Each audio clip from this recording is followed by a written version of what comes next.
అంటే మీ థాట్కి ఎప్పుడు పవర్ పెరుగుతుందో మీరు ఏం చేయకుండా మీ ఇన్ఫ్లుయెన్స్ అందరి మీద పడుతుంది, మీరు చెప్పినట్టు వాళ్ళు వినడం జరుగుతుంది, మీ ప్రభావం అవుతుంది. మీ ఏంటంటే మీ ఫ్రీక్వెన్సీస్, మీ ఆలోచనలో ఆ బిజినెస్ లో ఏదైతే ఉందో, ఇప్పుడు మీరు ఏంటి సింపుల్ లాజిక్ ఏంటి, ఇక్కడ మన విశ్వంలో ఎక్కడో ఒక దగ్గర ఉంది, దాన్ని మనం తీసుకుంటున్నాం. ఇప్పుడు సార్ కాకుండా ఇంకొక డబ్బు సంపాదిస్తున్నారు బిజినెస్ లో. మనం అక్కడ ఉండేదాన్ని మన జీవితంలోకి ఆకర్షించాలంటే దానికి ఉండేటువంటి ఆ ఎనర్జీ, మన ఎనర్జీకి అనుసంధానం అయ్యి అక్కడి నుంచి మనం తీసుకోవాలి. అదే సృష్టించడం అంటే మేనిఫెస్టేషన్. మన జీవితాన్ని మనం సృష్టించుకోవాలి. అంటే మన జీవితంలో ఏది కావాలో విశ్వంలో ఉండేదాన్ని మనం ఆకర్షించాలి. అంటే దాన్ని లా ఆఫ్ అట్రాక్షన్ అంటారు. మన ప్రకృతికి ఏది ఇస్తే అది వస్తుంది, తిరిగి అంటారు కదా. అట్లా మీ ఫ్రీక్వెన్సీ ఏది ఉంటే అది అక్కడ. ఫర్ ఎగ్జాంపుల్ సింపుల్ ఎగ్జాంపుల్ చెప్తాను. ఇప్పుడు సార్ వాళ్ళ ఇంటి పక్కన ఒక దొంగ పోతున్నాం అనుకోండి. సార్ వాళ్ళ ఇంటి పక్కన, సార్ వాళ్ళ ఇంట్లో 5 లక్షలు ఉన్నాయి డబ్బులు, పక్కింట్లో ఒక 25 లక్షలు ఉన్నాయి అనుకోండి, ఒక 1 కోటి రూపాయలు ఉన్నాయి. సరే, సార్ వాళ్ళ ఇంట్లో 1 కోటి రూపాయలు ఉన్నాయి, పక్కింట్లో ఒక 5 లక్షలు ఉన్నాయి అనుకుందాం. మన సార్ డాడీ కాబట్టి ఇంట్లో సార్ ఇంట్లో 1 కోటి రూపాయలు ఉన్నాయి, పక్కింట్లో 5 లక్షలు ఉన్నాయి. సార్ ఏం చేస్తున్నాడు, 1 కోటి రూపాయలున్నా ప్రశాంతంగా హాయిగా ఎటువంటి భయం లేకుండా ప్రశాంతంగా నిద్రపోతుంది. చెప్పారు కదా, ఫియర్లెస్నెస్, నిర్భయత్వం, స్వేచ్ఛ, ఈ 2 లేదా ఆధ్యాత్మికతలో ఉందవ్వాలి. మన జీవితంలో సృష్టి ప్రతి దానికి అదే కారణం. చెప్పారు, భయం దేనికి? 2 రకాల భయాలు మనిషికి. ఉన్నది పోతుందేమో భయం, కోరుకున్నది రాదనేది భయం. పోతుంటే ఆ దొంగవాడు ఈ 5 లక్షలు ఉన్నంత నేను భయపడిపోతా ఉంటాడు. నిద్రపోకుండా పెళ్లి పెట్టుకొని తాళాలు వేసుకొని అసలు ఏమన్నా దొంగలు వస్తారేమో, ఏమవుతుందో అవుతుందేమో, నాకు డబ్బులు ఉంటే పోతాయా అని చెప్పి భయపడిపోతా ఉంటే ఆ దొంగవాడిని ఈ ఎవరైతే దొంగడు వస్తుందేమో పోతే భయపడుతున్నాడో ఇతను అతని ఆలోచన ఏంది, దొంగతనం చేయాలో, డబ్బు ఎక్కడ ఉంది, అతని ఆలోచన ఇతను ఆకర్షించి ఈ 1 కోటి రూపాయలు అతని ఇంటికి 1 కోటి రూపాయలు ఎక్కువ 5 లక్షల ఇంటికే పోతున్నాడు దొంగ. అతన్ని ఇతను ఆకర్షిస్తున్నాడు నెగిటివ్ ఎనర్జీ. భయపడుతూ మన భయమే మన జీవితంలో జరిగే ప్రతి సంఘటనకి కారణం.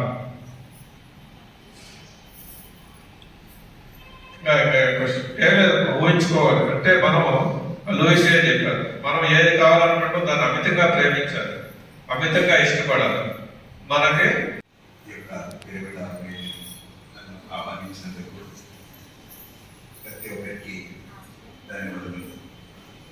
అలాగే ఈ యొక్క కార్యక్రమానికి వక్త రెడ్డి గారికి, పెద్దలు యజమానులు గారికి, రాఘవేంద్ర రెడ్డి గారికి, మురళి గారికి, ఇప్పుడు వచ్చేసిన రెగ్యులర్ గారికి.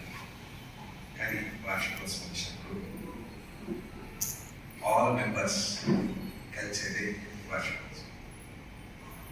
ఎందుకు అంటే సంవత్సరం పోతే మనం ఏం చేసాము, ఇంకా ఏం చేయాలా, ఇంకా డెవలప్మెంట్ ఏం చేయాలనేది అందరి కలిసి కరెక్ట్గా మనం నిర్ణయించేది ఈరోజు.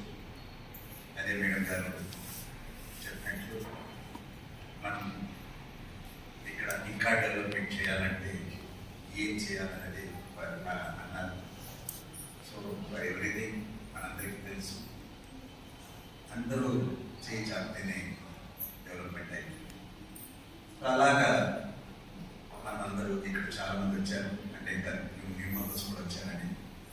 సో మీరు సపోర్ట్ చేస్తే ఖచ్చితంగా ఇంకా బాగా డెవలప్మెంట్ అయింది. నేను కూడా చిన్న మిషన్ మెంబర్. ఆల్బంలో చాలా మందికి తెలిసి ఉంటుంది. ఒక మంచి కల్చరల్ కాంప్లెక్స్ కట్టించాను. 2001లో ఇంటర్నేషనల్ ప్రెసిడెంట్ స్వామి తేజమణి స్వామి వారు దాన్ని ఇనాగ్రేషన్ చేశారు. అక్కడ కూడా ఇదే సత్సంగం జరుపుకుంటున్నారు. అక్కడ స్వామిలు వస్తారు. స్వామి అంటే చిన్న మిషన్లో ఒక స్వామి ఉంటారు. వారు వచ్చి సత్సంగం జరుపుకుంటుంటారు. సో మెయిన్ టెన్షన్ అక్కడ భగవద్గీత పైనే చాలా ప్రవచనలు ఉంటాయి గీతా పైన. సో అందరూ ఎవరు వచ్చినా ఆ సారాంశాన్ని దానిపైనే చెప్తుంటారు. ప్రతి ఒక్కరికి తెలుసు, ఇప్పుడే గురుజీ చెప్పారు, అందరు చెప్పారు, అందరికి ఫైనల్ ఏం కావాలి? ఆనందంగా ఉండాలి. అంతే కదా, ఆనందంగా ఉండాలి అంతే. దినాము ఎలా ఉండాలంటే మనం ఆనందంగా ఉండాలి. అదే ఎవ్రీబడీస్ మోటో. అండ్ నిజ జీవితంలో కూడా అలాగే అనుకుంటాం. సో ఎలా మనం ఆనందంగా ఉండాలంటే ఎలా అనే ప్రశ్న వస్తుంది కదా. ఆ ప్రశ్న చెప్పించేది ఇలా స్పిరిచువల్ ఆర్గనైజేషన్స్. ఎక్కడనే ఇంకో వేరే లాంఛన విషయం, బట్ మనము ఎప్పుడు దాని నిజ జీవితంలోనే నడుచుకోకపోతేనే ఆనందం. Everybody should adopt spiritual living, then only మనం ఆనందంగా ఉంటాం. ఎందుకు చెప్పేదే ఒకటి, నేను కదా. ఏ ఆర్గనైజేషన్ చెప్పేది ఒకటి, నేను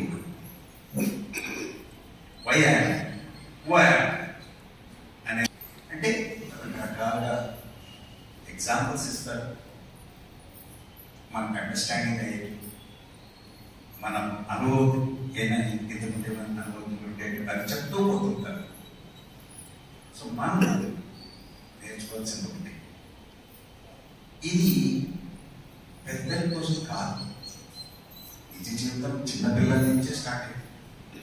ఆధ్యాత్మిక జీవితం అనేది చాలామంది, స్పెషల్లీ మన పేరెంట్స్,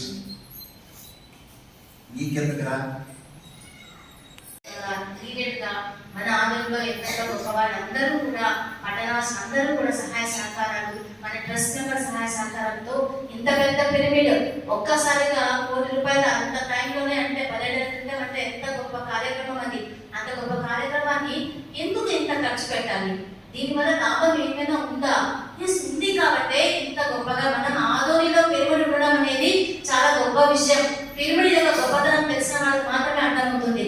కాబట్టి ఈ పిరమిడ్ ని చక్కగా ఉపయోగించుకోవాలి అనే ఉద్దేశంతో మనకు అప్పుడు మనకు సాయి ప్రసాద్ సాగర్ గారు మనం ఓపెనింగ్ చేసుకున్నాం. భద్రసాగర్ గారు కూడా వచ్చారు. సో ఆ విధంగా ఓపెన్ చేసుకున్నాం. దినాభివృద్ధి 17 సంవత్సరాలు యవ్వన స్థితిలోకి వచ్చేసింది మన పిరమిడ్. చిన్నగా ఉన్నది, ఒక్కసారిగా ఎన్నెన్నో పెద్ద పెద్ద కార్యక్రమాలు కూడా ఇక్కడ చేస్తూ వస్తున్నాం. ఇక్కడ స్టార్టింగ్ లో ఉండి సండేస్ క్లాసెస్ ఉంటుండేది, తర్వాత మెల్లగా ఏకతా ధ్యానాలు జరుగుతుండేది.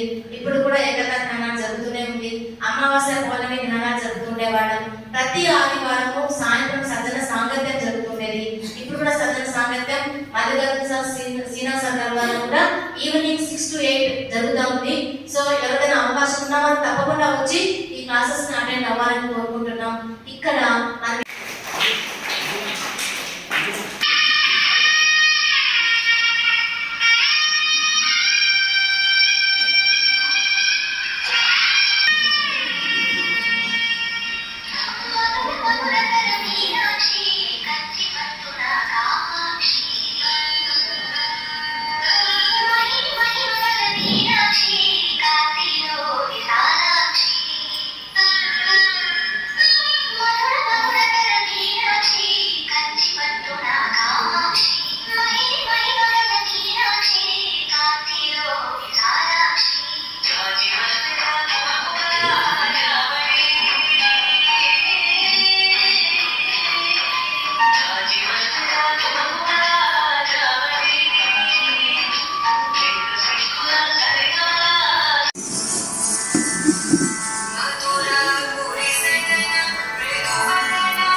ఏ వారం పుట్టారయ్యా?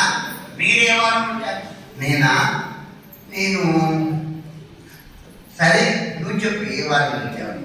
నేను గురువారం అందుకే బాగా మాట్లాడుతున్నారు. మరి మీరు నేను ఆదివారం పుట్టాను, నీకు సిగ్గు లేదా? ఎందుకయ్యా సిగ్గు లేదా అంటున్నావు? సెలవు రోజు ఎలా ఉంటారు? సెలవు రోజు అయితే పుట్టకూడదయ్యా. బాగుంది. సరే కానీ జాన్వాకర్ గారు, ఏడుగురు గారు మంచి పాట పాడారు. మంచి పాట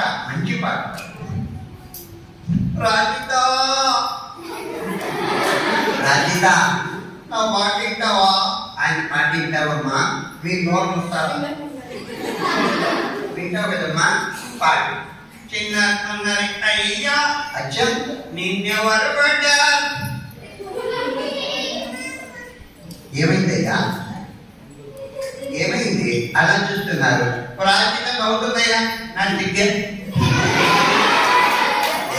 అలా సిగ్గుపడకూడదమ్మా, ధైర్యంగా